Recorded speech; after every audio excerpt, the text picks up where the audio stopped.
ठीक है, तो क्लास को शुरू करते हैं। चैप्टर का नाम लिखते हैं वेक्टर्स। हमने पढ़ा था फिजिक्स के अंदर हम स्टडी करते हैं फिजिकल क्वांटिटीज की, तो ध्यान से देखेंगे किसकी स्टडी कर रहे हैं, physical quantities.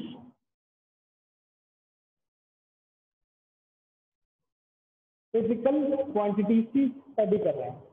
Now in physical quantities we can classify them in two major categories.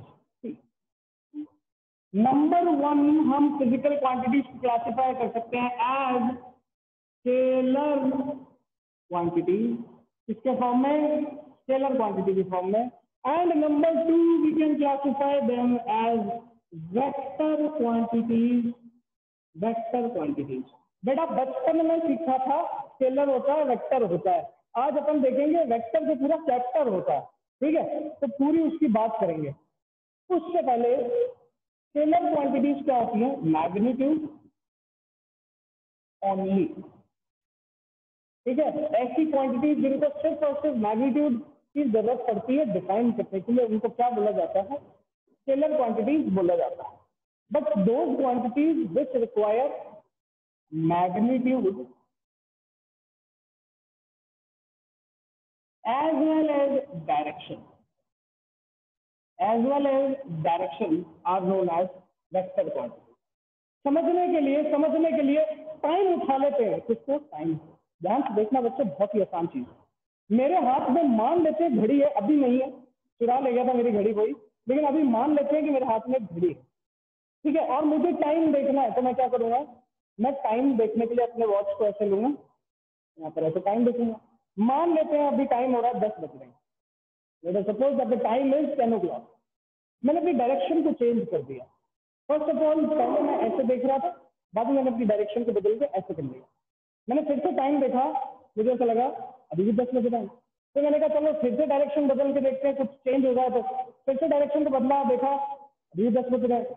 इसका मतलब टाइम पे कोई भी इफेक्ट नहीं पड़ा डायरेक्शन बदलने का। इसका मतलब टाइम पे डायरेक्शन बदलने का कोई भी इफेक्ट नहीं पड़ा। सिमिलरली फॉर टेम्परेचर बात कर लेते हैं। एक बार मैं आपकी तरफ देखते हुए अपने टेम्परेचर को मेजर करता हूँ with the help of thermometer, 98 आता है। मैंने डायरेक्शन बदली, मैंने फिर से टेम्परेचर को मेजर किया, फिर से 98 आ गया। फिर डायरेक्शन बदली, मैंने टेम्परेचर को मेजर किया, फिर से 98 आ गया। That means temperature is a quantity which does not require direction to express, which does not require direction to express। इसका मतलब स्केलर के एग्जांपल क्या हो गए, टेम्परेचर, सही बात है, साथ ही साथ टाइम, साथ ही साथ डिस्टेंस एंड सो ऑन। बहुत सारे एग्जांपल्स हो सकते हैं स्केलर क्वांटिटीज, जिनके अंदर सिर्फ और सिर्फ मैग्नीट्यूड की जरूरत है, डायरेक्शन की जरूरत हमें नहीं है। नेक्स्ट अगर अपन बात करें तो नेक्स्ट क्या है, किसकी बात हो रही है, vector quantities. Now vector quantities are those quantities जिसके अंदर मैग्नीट्यूड और डायरेक्शन दोनों की जरूरत पड़ती है। मैग्नीट्यूड और डायरेक्शन दोनों की जरूरत पड़ती है, ऐसी क्वांटिटीज को अपन बोलते हैं वेक्टर।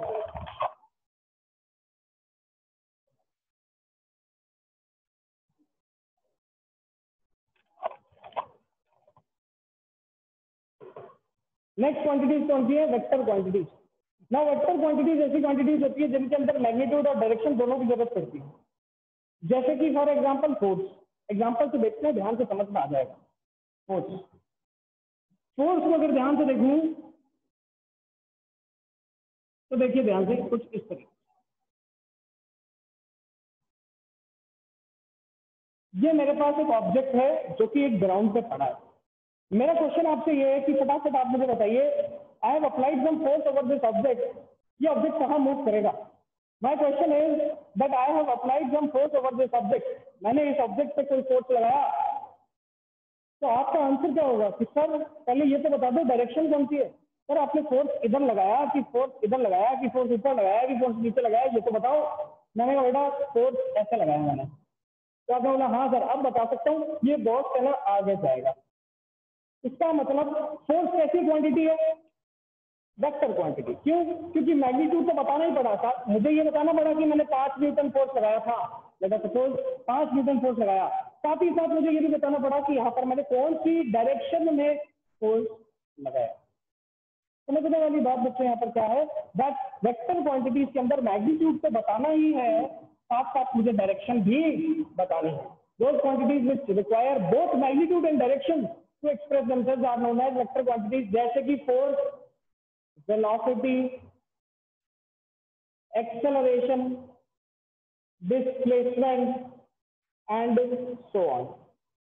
ठीक है, तो आज अपना स्केलर क्वांटिटीज को पढ़ने की जरूरत तो है ही नहीं। क्यों? क्योंकि डायरेक्शन है ही नहीं, ये क्वांटिटीज तो कांस्टेंट रहती है। मैग्नीट्यूड से बात करते हैं, कौन सी क्वांटिटीज है जो कि कॉम्प्लेक्स है, मैग्नीट्यूड और डायरेक्शन वाली। तो आज अपन पढ़ेंगे पूरा वेक्टर्स का chapter, which is the most important chapter. ऐसा मान लो सबसे इंपॉर्टेंट चैप्टर आपके पूरे के पूरे फिजिक्स का। 11th और 12th फिजिक्स में सबसे ज्यादा इंपॉर्टेंट यही है, क्योंकि अगर ये नहीं है आप तो पूरी फिजिक्स नहीं है। समझ में आई बात? ठीक है, चलिए देखिए बच्चों, जो मैथ्स के स्टूडेंट्स हैं वो 12th क्लास में वेक्टर नाम का चैप्टर इन मैथ्स के अंदर फिर पढ़ते हैं। ठीक है, मैथ्स के अंदर आपका पूरा वेक्टर्स का चैप्टर आता है, लेकिन क्योंकि हमारे फिजिक्स के अंदर हमें जरूरत पड़ती है वेक्टर्स की, इसीलिए हम पहले ही वेक्टर्स की बात कर लेते हैं। ना वेक्टर हमेशा और हमेशा मुझे मैग्नीट्यूड तो बताएगा ही, साथ ही साथ मुझे डायरेक्शन भी बताएगा। तो अपन हमेशा और हमेशा मैग्नीट्यूड को एक एरो से रिप्रेजेंट करते हैं। किससे? एक एरो से। ये एक एरो ड्रॉ कर दिया, इससे रिप्रेजेंट किया जाता है वेक्टर को।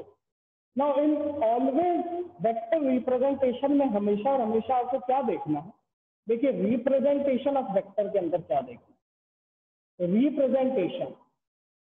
रिप्रेजेंटेशन में हमेशा वेक्टर का एक होता है टेल। क्या होता है? टेल। और एक वेक्टर का होता है हेड। एक होता है टेल और एक होता है head. Now the tail of vector denotes the starting point और origin। ठीक है, किसके बारे में बताएगा? स्टार्टिंग पॉइंट या फिर ओरिजिन के बारे में बताएगा कि कहां से मेरा वेक्टर शुरू हो रहा है। टेल हमेशा कहां से बताता है? किसके बारे में बताता है? टेल हमेशा बताएगा that what is the starting point of the vector और what is the origin of the vector. Head हमेशा किसके बारे में बताएगा? हेड हमेशा बताएगा द डायरेक्शन ऑफ वेक्टर। ठीक है, तो यहाँ पर समझने वाली बात क्या है बच्चों? The important thing is that the tail of the vector shows the starting point or origin, कहां से शुरू हुआ। The end point or the head of the vector shows the direction of vector की किस तरफ जा रहा है। And the length of vector shows the magnitude. The length of vector shows the magnitude. बेटा 9th क्लास में अपन ने पढ़ा था सबसे पहले स्केलर और वेक्टर क्या होता है। ठीक है, वहां पर तो सिर्फ डेफिनेशन पढ़ के छोड़ दिया था। आज अपन पूरा वेक्टर का चैप्टर पढ़ रहे हैं। वेक्टर का जो चैप्टर है उसके अंदर क्या लिखा है कि रिप्रेजेंटेशन जब भी वेक्टर का करोगे तो एक तो आएगा टेल, एक आएगा हेड, एक आएगा टेल, एक आएगा हेड। ठीक है, हेड हमेशा डायरेक्शन के बारे में बताएगा, टेल हमेशा स्टार्टिंग पॉइंट के बारे में बताएगा, और जो इसकी लेंथ है, इसकी जो लेंथ है वो हमेशा मैग्नीट्यूड के बारे में बताएगी। किसके बारे में? मैग्नीट्यूड के बारे में। Now let us suppose if this point is A and this point is B. अगर ये पॉइंट ए है और ये पॉइंट बी है तो ये वेक्टर बन गया ए बी वेक्टर। क्या बन गया? A B vector. देखो बच्चों, जब भी हमें वेक्टर को रिप्रेजेंट करना है तो हमेशा अल्फाबेट यूज किए जाते हैं, और अल्फाबेट के ऊपर अगर एरो बना हो, मान लो कहीं पे ऐसे लिखा है पी वेक्टर, ठीक है, कहीं पे लिखा है ओ ए वेक्टर, मतलब किसी भी अल्फाबेट के ऊपर अगर ये एरो का साइन दिख जाए मतलब ये कैसी क्वांटिटी है? Vector quantity. और अगर सिर्फ और सिर्फ अल्फाबेट ऐसे ही लिखा है मतलब ये कैसी क्वांटिटी है? स्केलर क्वांटिटी है, या सिर्फ और सिर्फ मैग्नीट्यूड की बात की गई। तो अभी अपन ने ये सीखा कि वेक्टर का रिप्रेजेंटेशन कैसे होता है। वेक्टर का एक स्टार्ट पॉइंट होता है, वेक्टर का एक हेड पॉइंट होता है। हेड हमेशा डायरेक्शन के बारे में बताता है, लेंथ इसके मैग्नीट्यूड के बारे में बताती है, और रिप्रेजेंटेशन हमेशा अल्फाबेट से किया जाता है, और अल्फाबेट के ऊपर क्या लगा दिया जाता है? एरो का साइन। एंड इस अल्फाबेट के ऊपर अगर एरो लगा हुआ है तो हम ये बोलेंगे दैट पी वेक्टर, आप जो बोर्ड पे देख पा रहे हैं, पी के ऊपर एक एरो का साइन है, that means this is P is a vector quantity, OA is a vector quantity. समझ में आई बात? लेकिन अगर सिर्फ ऐसे P लिखा हुआ है दैट मींस ये कैसी क्वांटिटी है? स्केलर क्वांटिटी है। कैसी क्वांटिटी? Scalar quantity. चलिए यहां तक अपन को बात आ गई समझ में। अगर बात यहां तक समझ में आती है कि हाँ सर रिप्रेजेंटेशन समझ में आ गया तो रिजाइन करके बताइए, नेक्स्ट टॉपिक पे चले फटाफट। फास्ट एवरीवन सारे बच्चे क्लास में जितने भी बच्चे बैठे हैं मैं चाहता हूं सभी क्लास में हैंड रेज करके बताइए। चलिए आगे चलते हैं, देखते हैं अब वेक्टर में आगे क्या पढ़ना है। अब हमें आगे पढ़ना है ऐसे टाइप के वेक्टर की दुनिया में कितने तरीके के वेक्टर देखे जाते हैं। चलिए दुनिया में कितने तरीके के वेक्टर होते हैं उनको समझने की कोशिश करते हैं, उनको पढ़ने की कोशिश करते हैं। तो नेक्स्ट जो टॉपिक बनेगा that topic is types of vector. इसमें सबसे पहला वेक्टर अपन डालेंगे को इनिशियल वेक्टर। क्या डालेंगे? को इनिशियल वेक्टर। को इनिशियल का मतलब क्या होता है? देखिए को इनिशियल कॉपरेशन, कॉपरेशन मतलब खूब सारे लोग एक साथ मिलकर काम कर रहे हैं एज अ टीम, ठीक है। कोऑर्डिनेट, खूब सारे लोगों को एक साथ एक लीडर ने कोऑर्डिनेट किया, काम करवाया। को इनिशियल खूब सारे वेक्टर थे जिनका इनिशियल पॉइंट सेम था, ऐसे वेक्टर्स को क्या बोला जाएगा? Coinitial vectors like this. Now if two और more than two vectors are originating from the same starting point, that type of vectors are known as co-initial vectors। ध्यान से देख के बताइए, बोर्ड पे आपको दिख रहा है को-इनिशियल वेक्टर, और को-इनिशियल वेक्टर के अंदर भी आपको दिख रहा है एग्जाम्पल में एक स्टार्टिंग पॉइंट है ओ, ये A vector, this is B vector, this is C vector and this is D vector. ये चारों के चारों वेक्टर स्टार्ट कहां से होते हैं? ओ से होते हैं। तो this is the starting point, ठीक है, starting point. Starting point O था, सारे के सारे एक ही जगह से शुरू हुए। चलिए इसी का उल्टा देखते हैं क्या होगा। नंबर 2 को टर्मिनस। को टर्मिनस वेक्टर मतलब ऐसे वेक्टर जो कि को मतलब खूब सारे, टर्मिनस मतलब एक ही जगह पे क्या हो रहे हो? टर्मिनेट। दैट मीन्स सारे के सारे वेक्टर एक ही पॉइंट को अगर पॉइंट करें कुछ इस तरीके से, तो all these vectors are known as coterminous vectors. तो these are coterminous vector. Third vector के बारे में देखते हैं। Third number vector is null vector, NULL, null vector. इसको कभी कभार अपन जीरो वेक्टर भी बोलते हैं। क्या बोलते हैं? Zero vector. बेटा नल वेक्टर ऐसा वेक्टर हुआ, नल मतलब नथिंग, जीरो, मैग्नीट्यूड जीरो, मतलब ऐसा वेक्टर जिनका मैग्नीट्यूड कितना आ जाए? जीरो आ जाए। ऐसे वेक्टर्स को क्या बोला जाएगा? नल वेक्टर्स या फिर जीरो वेक्टर्स बोला जाएगा। तो यहाँ पर तीन तरीके के अपन ने वेक्टर्स देखे, coinitial vectors, coterminous vectors and null vectors. If there is any point up to these three vectors then please tell me fast. चलिए यहाँ तक अगर समझ में आता है तो हैंड रेज करिए, फिर आगे चलते हैं। बहुत बढ़िया, बहुत बढ़िया, फटाफट सारे बच्चे यार, सारे बच्चे हैंड रेज करो। ऐसे 2-4 हाथ से खड़े होते हैं, 2-4 हाथ मतलब आप लोगों ने सुबह सुबह खाना नहीं खाया। मेरा खाना तो मैंने नहीं खाया, मैं लेट हो रहा था आज स्कूल के लिए। मैंने कहा बिना खाना खाए चल लेता हूँ, स्कूल आके खा लूंगा, फिर पढ़ाने लग गया, भूल गया। सही बात है, मुझे सारे हाथ चाहिए क्लास के अंदर। 3 वेक्टर देख लिए, को इनिशियल, को टर्मिनस एंड नल।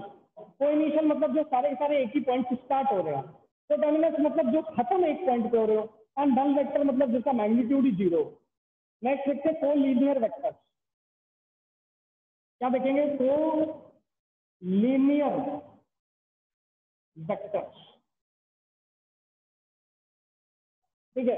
और इसी के आगे अपन 6 हेडिंग भी डाल लेते हैं, कोप्लेनर वेक्टर, कोप्लेनर वेक्टर, बढ़िया। चलिए, तो लीनियर वेक्टर भी आ गए, कोप्लेनर वेक्टर भी आ गए। कोलीनियर मतलब एक लाइन अगर दूसरी लाइन भी उसी लाइन के ऊपर होता है, ऐसी लाइन को क्या बोला जाता था? कोलीनियर बोला जाता था। 10th क्लास को याद कर लो आप लोग, 9th 10th क्लास में मैथ्स में पढ़ा था हमने, दो लाइन अगर एक दूसरे के ऊपर है ऐसे, ये एक लाइन है दूसरी लाइन इसी के ऊपर, ऐसी लाइन को क्या बोलते थे? कोलीनियर बोलते थे। तो ऐसे वेक्टर जो कि या तो सेम डायरेक्शन में हो या फिर ऐसे वेक्टर जो कि ऑपोजिट डायरेक्शन में। देखो सेम डायरेक्शन मतलब ऐसे, और ऑपोजिट डायरेक्शन मतलब एक वेक्टर आगे और एक वेक्टर पीछे। This is A vector and this is B vector. यहाँ पर भी देखो A vector and B vector. या फिर सेम डायरेक्शन में हो या तो ऑपोजिट डायरेक्शन में हो, ऐसे वेक्टर्स को क्या बोला जाएगा? कोलीनियर वेक्टर्स बोला जाएगा। बेटा what do you mean by collinear vectors? Those vectors which are either parallel to each other और anti parallel to each other. Parallel मतलब सेम डायरेक्शन, एंटी पैरेलल मतलब ऑपोजिट डायरेक्शन। लिख लेते हैं, पैरेलल मतलब सेम डायरेक्शन, फिर लिख लेते हैं एंटी पैरेलल मतलब ऑपोजिट। तो अभी अपन क्या देख रहे थे? अभी अपन देख रहे थे that what do you mean by collinear vectors. Collinear vectors मतलब ऐसे वेक्टर जो कि या तो पैरेलल हो या एंटी पैरेलल। पैरेलल वेक्टर्स मतलब दो वेक्टर के बीच का एंगल। देखिए ये भी इसी डायरेक्शन में है और इसी लाइन के बीच का एंगल। ध्यान से देखो, दो लाइंस के बीच के एंगल को अपन ने 10th क्लास में थीटा से डिनोट किया। आई होप बच्चों आप लोगों को ये चीज याद होगी that angle between two lines is denoted by theta. और आपने ट्रिग्नोमेट्री में sine theta, cos theta, tan theta and so on ये सारी चीजें पढ़ी थी। यही सब चीजें हम पढ़ेंगे जब वेक्टर खत्म हो जाएगा, हम बेसिक मैथ भी पढ़ेंगे, ट्रिग्नोमेट्री पढ़ेंगे, ठीक है। लेकिन अभी इतना ध्यान रखना कि कोलीनियर वेक्टर के अंदर जब भी पैरेलल वेक्टर होंगे, पैरेलल वेक्टर के अंदर दोनों लाइन के बीच का एंगल कितना? 0 डिग्री। देखो ये वो लाइन ए वेक्टर इसी डायरेक्शन में और बी वेक्टर भी इसी डायरेक्शन, दोनों के बीच का एंगल कितना? 0। What do you mean by anti parallel vectors? Anti parallel vectors मतलब एक वेक्टर आगे तो दूसरा वेक्टर पीछे, दोनों के बीच में एंगल कितना हो जाएगा? 180 डिग्री हो जाएगा। इसका मतलब यहाँ थीटा की वैल्यू कितनी हो जाएगी? 180 डिग्री, 180 डिग्री। याद रखने की बात बच्चों क्या है? That collinear vectors are either parallel or anti parallel. Parallel vectors मतलब दो वेक्टर सेम डायरेक्शन में, एंटी पैरेलल वेक्टर मतलब दो वेक्टर्स ऑपोजिट डायरेक्शन में। सेम डायरेक्शन में अगर दो वेक्टर हैं तो दोनों के बीच का एंगल कितना? Theta equal to 0। अगर दोनों वेक्टर्स ऑपोजिट डायरेक्शन में तो दोनों के बीच का एंगल कितना? 180। अगला देखते हैं अपन कोप्लेनर। को मतलब खूब सारे, कलेक्टिव बात हो रही है। प्लेनर मतलब एक ही प्लेन में चल रहे हैं, एक ही प्लेन में लाए करते हैं। तो ध्यान से देखेंगे, अपन डायग्राम बनाएंगे, समझेंगे।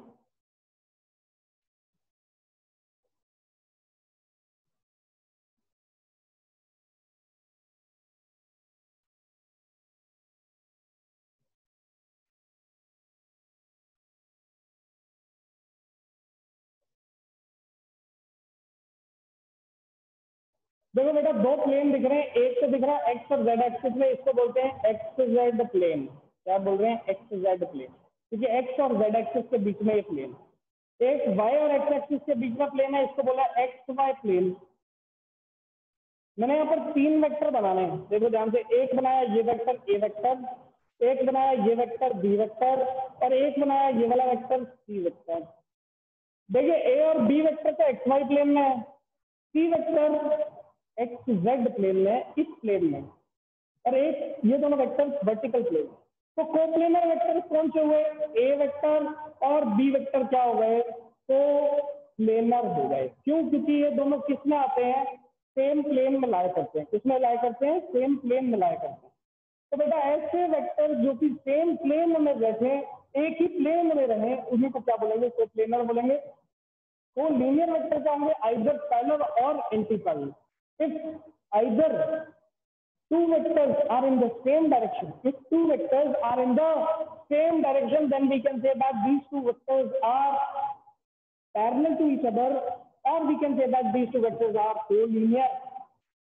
Now if these two vectors are opposite to each other, अगर एक वेक्टर सामने और एक वेक्टर पीछे है, एक वेक्टर आगे एक वेक्टर पीछे, दोनों के बीच में angle theta is equal to 180 degree, and these two vectors are known as anti-parallel vectors and these two vectors are known as collinear vectors. समझ में आ जानी चाहिए बात, दैट कोलिनियर वेक्टर्स भी समझ में आ गया और कोप्लेनर वेक्टर्स भी अपन को समझ में आ गया।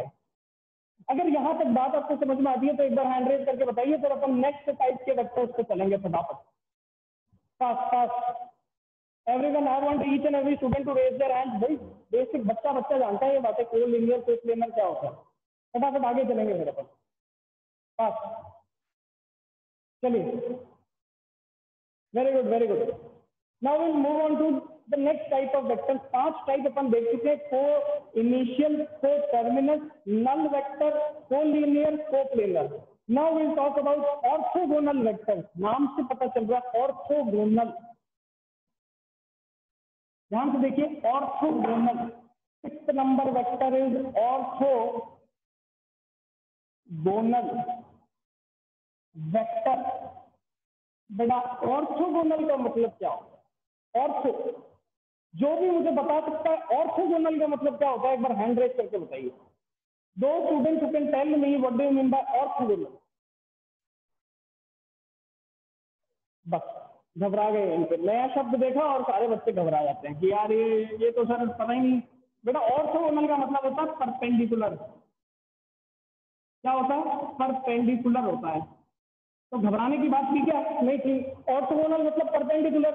अब आपको नाम से पता चल रहा है परपेंडिकुलर वेक्टर मतलब दो वेक्टर अगर एक दूसरे से कितना एंगल बनाते होंगे, 90 डिग्री एंगल बनाते होंगे। मतलब एक वेक्टर ऐसे और एक ऐसे, ये ए वेक्टर और ये बी वेक्टर, बीच में एंगल कितना, 90 डिग्री का। तो ऐसे एंगल को क्या बोलेंगे? क्या बोलेंगे? ऑर्थोगोनल वेक्टर बोलेंगे। तो ऐसे वेक्टर जिनके बीच में एंगल कितना, 180 डिग्री, उनको क्या बोला जाता है? कोलिनियर। ऐसे वेक्टर जिनके बीच में एंगल कितना, 0 डिग्री, उनको भी क्या बोला जाता है? कोलिनियर। लेकिन ऐसे जिनके बीच में एंगल 90 डिग्री, उनको क्या बोला जाता है? ऑर्थोगोनल वेक्टर बोला जाता है।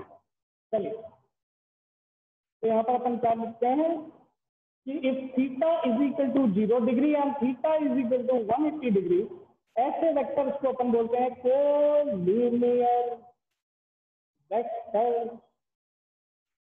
कोई भी घबराने की बात नहीं है। अगली बात अगर अपन देखेंगे, theta is equal to 90 degree, तो theta is equal to 90 degree का मतलब है ऑर्थोगोनल वेक्टर। मतलब दो वेक्टर के बीच का एंगल 90 डिग्री। चलिए,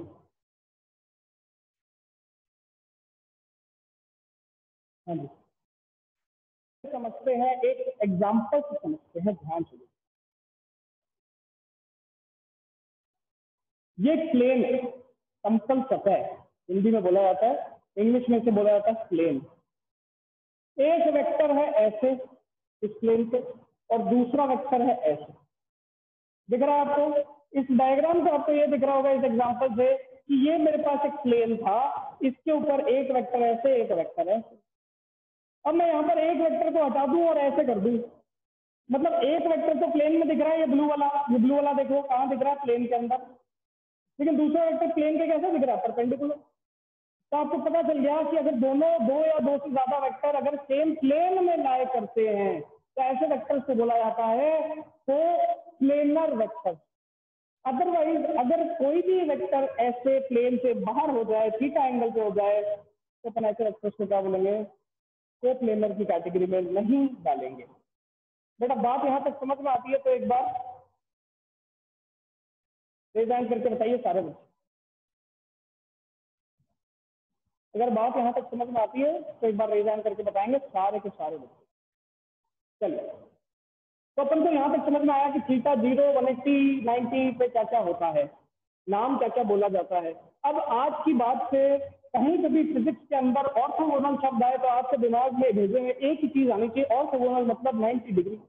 ऑर्थोगोनल मतलब 90 डिग्री, एक दूसरे से एंगल कितना बन रहा होगा? 90 डिग्री का एंगल बन रहा होगा, उसको ऑर्थोगोनल वेक्टर्स बोलेंगे। चलिए, नेक्स्ट टाइप के वेक्टर पर चलते हैं जिसको बोला जाता है पोजीशन वेक्टर। क्या बोला जाता है? Position vector. बेटा नाम से पता चल रहा है पोजीशन वेक्टर क्या बता रहा होगा?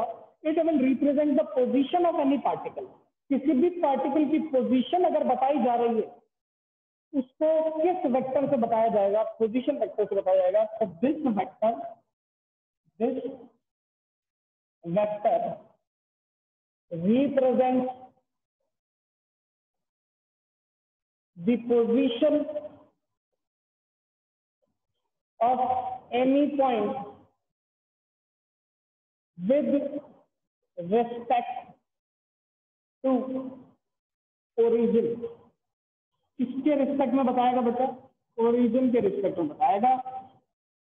0,0,0 के रिस्पेक्ट में बताएगा। हम जानते हैं ओरिजिन के कोऑर्डिनेट क्या होते हैं? 0,0,0 एक्स वाई जेड डायरेक्शन। चलिए इसी के बारे में चर्चा करते हैं, थोड़ी सी बात करते हैं। देखिए बेटा, अगर ये मेरे पास है 3 डायमेंशनल कार्टेशियन सिस्टम। क्या है मेरे पास? 3 dimensional cartesian system, X axis, Y axis and Z axis. मेरे पास ये एक पॉइंट था जिसका कोऑर्डिनेट है X comma Y comma Z. क्या कोऑर्डिनेट है? X comma Y comma Z. तो इस कोऑर्डिनेट को अगर मैं ओरिजिन से जोड़ दूं, ऐसे एक लाइन बना, इससे जोड़ दिया, ओरिजिन से जोड़। देखो क्या किया, मेरे पास एक पॉइंट था ए पॉइंट, इसके कोऑर्डिनेट मुझे पता थे X comma Y comma Z comma. इनको मैंने किससे जोड़ा? ओरिजिन से जोड़ा। अब जो मेरे को ये ओ ए वेक्टर निकल के आता है, ओ ए वेक्टर, इसी को अपन क्या बोलते हैं? पोजीशन वेक्टर बोलते हैं। क्या बोलते हैं? Position vector. क्या बोलेंगे? O A vector represent position of A with respect to O. सही बात है कि नहीं भाई? ये ए की पोजीशन दिखा रहा है, किसके रिस्पेक्ट में दिखा रहा है? ओ के रिस्पेक्ट में दिखा रहा है। ऐसे वेक्टर को क्या बोला जाता है? पोजीशन वेक्टर बोला जाता है। And always position vectors are represented by small R, और नीचे लगा देंगे अपन ए। अगर कहीं से भी बुक्स में ऐसा लिखा हो आर वेक्टर बना के नीचे एक पॉइंट का नाम लिख दिया गया हो, ऐसे वेक्टर्स को हमेशा और हमेशा पोजीशन वेक्टर्स बोला जाता है। समझ में आती है बात? तो रेज हैंड करें। अगर कोई भी बात में दिक्कत है तो अपन डाउट्स एंटरटेन करेंगे शाम को फोन पे 6 to 7 के बीच में। अरे बात समझ में बच्चों? तो यहां तक अगर बात समझ में आ गई कि पोजीशन वेक्टर, पहली बात तो ऐसा वेक्टर होता है जो किसी भी पॉइंट की पोजीशन बताएगा विद रिस्पेक्ट टू ओरिजिन। इसको हमेशा और हमेशा किससे डिनोट किया जाएगा? स्मॉल आर वेक्टर से। और नीचे जो ये ए पॉइंट है, किसके बारे में बता रहा है? That the position vector is of coordinate A. चलिए अपन को यहां तक बात आती है समझ में। अपन ने पढ़ लिया पोजीशन वेक्टर के बारे में। इन टुमारोज क्लास, आज की क्लास अपन यहीं तक देखेंगे। इन टुमारोज क्लास अपन पोजीशन वेक्टर के आगे देखेंगे what do you mean by unit vector. And general form of vector होती है X I cap, Y J cap and Z K cap. तो ये इसमें I cap, J cap, K cap क्या है? कौन सी कैप है? ठीक है, ये सब अपन देखेंगे कल की क्लास में। आज की क्लास में अपन ने देख लिया पोजीशन वेक्टर तक। थैंक यू बच्चों, आज अपन इतना देखेंगे। If you have any doubts regarding this chapter, regarding this topic और रिगार्डिंग प्रीवियस टॉपिक्स, तो आप शाम को 6 to 7 के बीच में मुझे कॉल करो, मैं उस टाइम आपके सारे डाउट्स क्लियर कर दूंगा। Today your homework is to solve the DPP 10 questions which are provided on your WhatsApp group. उसको कल अपन डिस्कस करेंगे और कल मैं सिर्फ 10 नए क्वेश्चन दूंगा। तो अब डेली का डेली काम मिलता जाएगा और डेली का डेली उसको सॉल्व करते जाना है। चलिए बच्चों, all the best, God bless you. आज की क्लास इतना ही देखो।